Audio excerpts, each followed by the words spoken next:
আজকে বিজেপির পরিবর্তন যাত্রা যেটা ইসলামপুর থেকে শুরু হয়ে গোয়ালপুকুর বিধানসভায় আপনার পাঞ্জিপাড়া এলাকায় উপস্থিত হয়েছিলেন, কি বলবেন? এবং এইখানে উপস্থিত ছিলেন রায়গঞ্জের সাংসদ কার্তিক চন্দ্র পাল, উত্তর মালদার সাংসদ খগেন মুর্মু।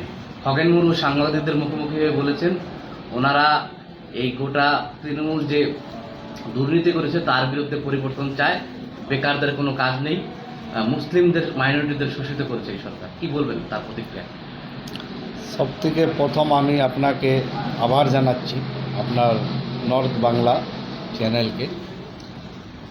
আর এই যে পরিবর্তন যাত্রা বার করেছে বিজেপি বেঙ্গলে, এরা তো পরিবর্তন না, এখানে উৎপাত করার জন্য শুরু করেছে। বেঙ্গলকে যে সুস্থ শান্ত বাংলা আছে, এই বাংলাকে নষ্ট করার জন্য এরা পরিবর্তন যাত্রা শুরু করেছে। এই যে আপনার উত্তর মালদার যে সাংসদ বললেন খগেন মুর্মু, যে বললো যে মানে এখানে মুসলিমদের বা নানা রকম পাবলিকদের শোষণ করেছে আমাদের টিএমসি সরকার। আমি ওকে জিজ্ঞাসা করতে চাচ্ছি, টিএমসি সরকার শোষণ করেছে না আমাদের সেন্ট্রালের যে সরকার আছে মোদি সরকার, ও শোষণ করেছে? আজকে আমাদেরকে 2014 থেকে উনি সরকারে আসার পর নানা রকমের নারা দিয়েছিল, সবকা সাথ সবকা বিকাশ। না সবকা সাথ হচ্ছে, না সবকা বিকাশ হচ্ছে। যেরকম একটা উদাহরণ আমি দিচ্ছি, মেকিং ইন্ডিয়া বলেছিল যে ইন্ডিয়াতে সব কিছু মেকিং হবে, তারপরে সব কিছু তৈরি হবে, এখানকার লোক এখানেই কাজ করবে, এখানেই করবে। সেটা তো আজকে সরাই দিল। ডিল করেছে ওর বন্ধু ট্রাম্পের সঙ্গে। এই মেকিং ইন্ডিয়াতে গেলে কোথায়? ওখান থেকে জিনিস কিনতে হবে আমাদেরকে, ও আনবে এখানে, আমেরিকা থেকে আনে, আমাদেরকে জিনিস কিনতে হবে। তো আমার মেকিং ইন্ডিয়াটা কোথায় থাকলো? শোষণ কে করলো? আমাদের মমতা ব্যানার্জি করলো না ওর কেন্দ্রের সরকার ওরা করলো? যাকে বিজেপি মোদি সরকার করলো। তারপরে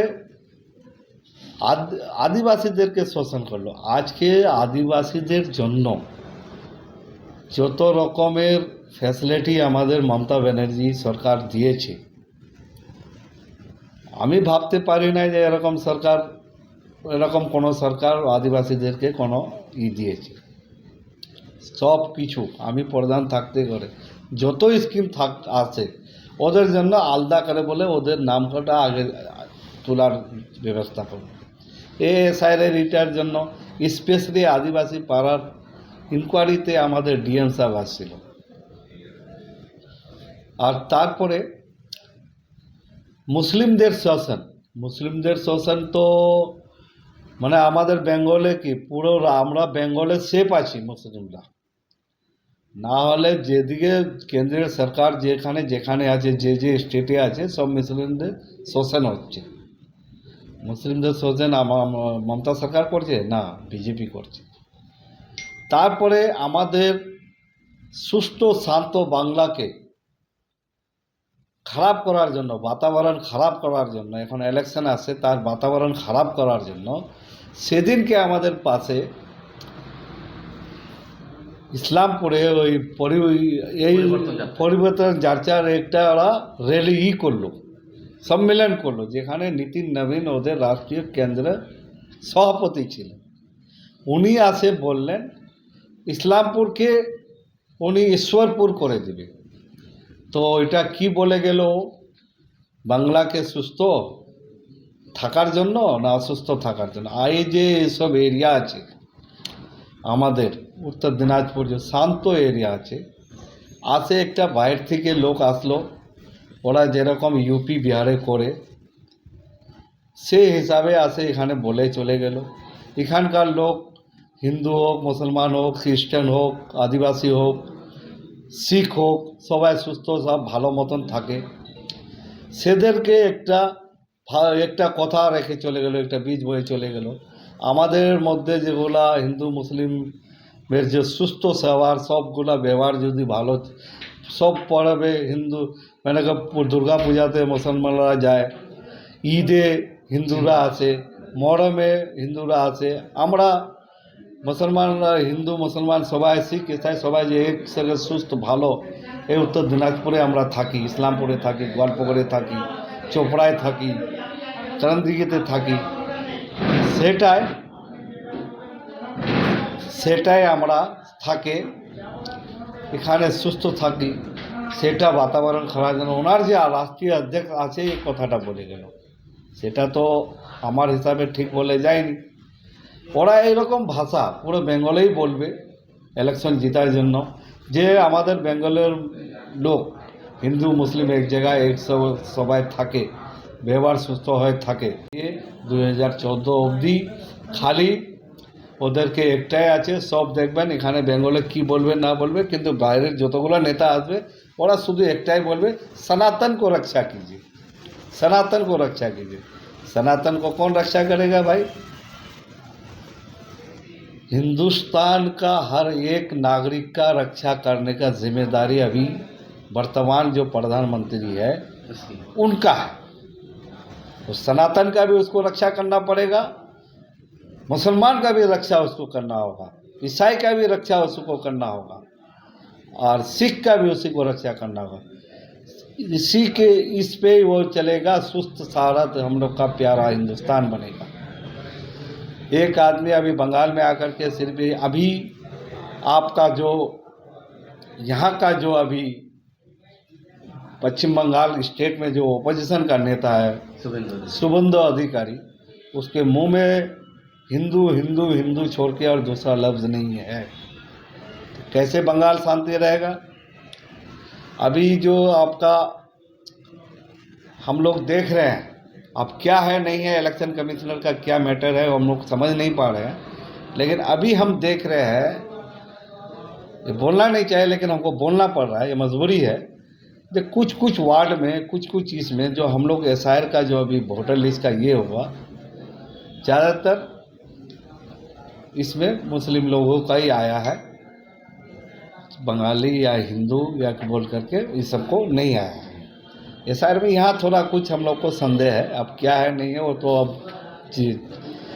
विचाराधीन में है, सुप्रीम कोर्ट का देख रेख में काम हो रहा है, हाई कोर्ट के जज के द्वारा जो विचार में जो फैसला होगा उसको सबको मानना होगा।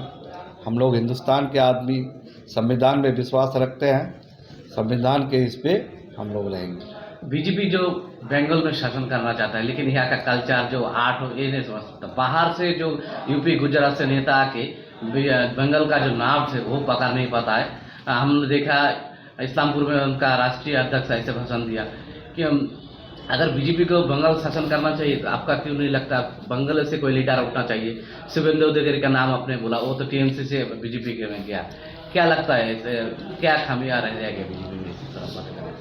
नहीं, अगर किसी का दिल जीतना है, किसी का अगर दिल जीतना है, वन पर्सन वन साइड बोल करके काम कुछ नहीं होता। आपको सबका साथ सबका विकास करना चाहते हैं तब सबका दिल जीतना होगा, सिर्फ सनातनी हिंदी बोल करके नहीं होगा। ये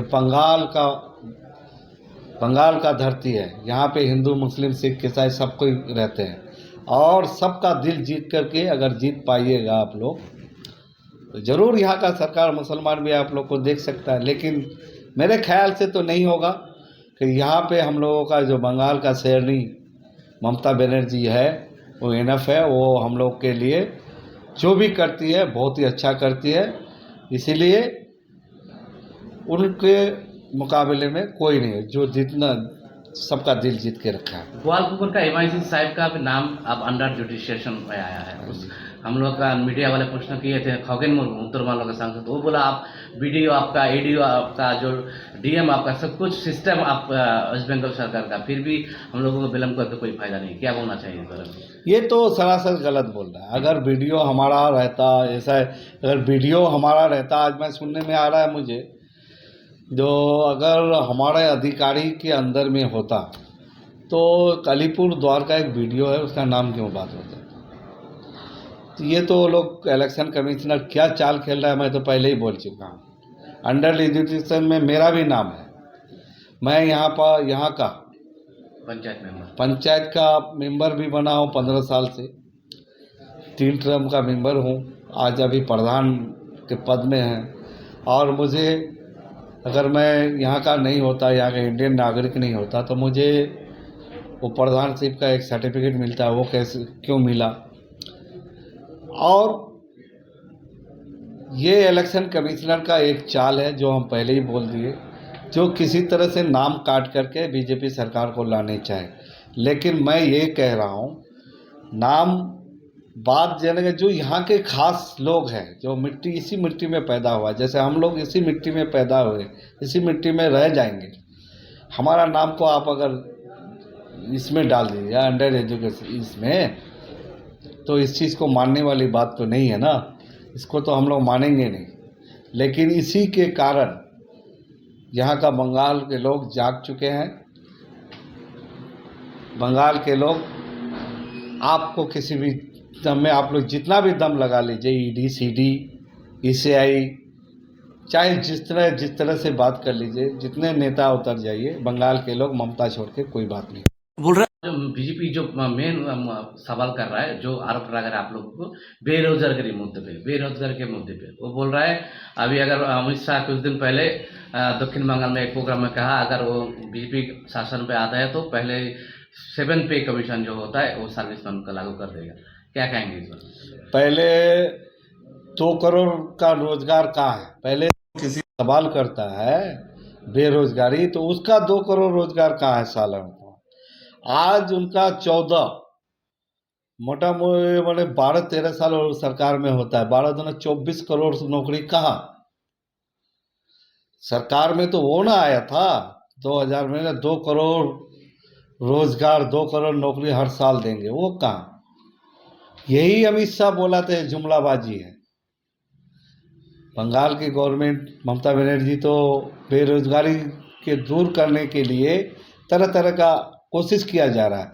हमको को तो रोकता है बंगाल का काम को रोकता है सेंट्रल सरकार ही, बंगाल का टाका को रोक के रखा है। पेमेंट क्यों नहीं कर रहा है? हम लोग का एनआरजीएस का टाका को क्यों नहीं दे रहा है? बंगाल को तरह तरह से पीछे ढकेलने का काम करता है, हर जगह रुकावट दे रहा है। कितने तरह के कठिनाई से फिर भी ममता बनर्जी आज BAY का टाका रोक के रखा है, क्यों नहीं दिया है उसको किसी भी तरह से? हम लोग का ममता बनर्जी गवर्नमेंट इस टाका को सारे बंगाल के लोगों को आज घर बनाने के लिए टाका दिया, और उस टाका से आप देखिए जगह जगह हर में 100 घर बन रहा है। ये काम नहीं है, दिया नहीं है, रोजगार को देने का काम कर रहा है। इसी को किसी भी चीज़ का रोजगार का कोई भी स्कीम निकाल, रोजगार के लिए कोई भी ये माने किसी नौकरी के लिए कुछ भी निकालता है तो इसके चमचे लोग जाकर के PIL डालता है नौकरी को रोकने के लिए, हर तरह से बाधा देने का काम करता है लोग। ममता बनर्जी प्रतिबद्ध है बंगाल के लोगों के लिए, उसको नौकरी भी देना आता है, रोजगार भी देना आता है, और दे भी रहा है, और हम लोग ले भी रहे हैं। बंगाल के लोग खुश है, इसीलिए बंगाल के लोग हर वक्त ममता बनर्जी की ही नाम लेता है। लास्ट सवाल एक है प्रधान साहब, 2026 विधानसभा कुछ दिन बाद डिक्लेयर होगा इलेक्शन, क्या कैसे आप लोगों का तैयारी है? क्या उम्मीद है आप लोग फिर से पश्चिम बंगाल का शासन पे आएंगे?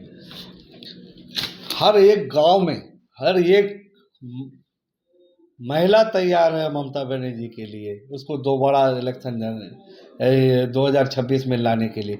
हर एक नौजवान लड़का तैयार है उसको 2026 में लाने के लिए। हर एक महिलाएं तैयार है, हर एक बूढ़ा बुजुर्ग सब कोई तैयार है, हम लोग सब कोई तैयार है फिर ममता बनर्जी की सरकार 2026 में लाने के लिए। Thank you sir.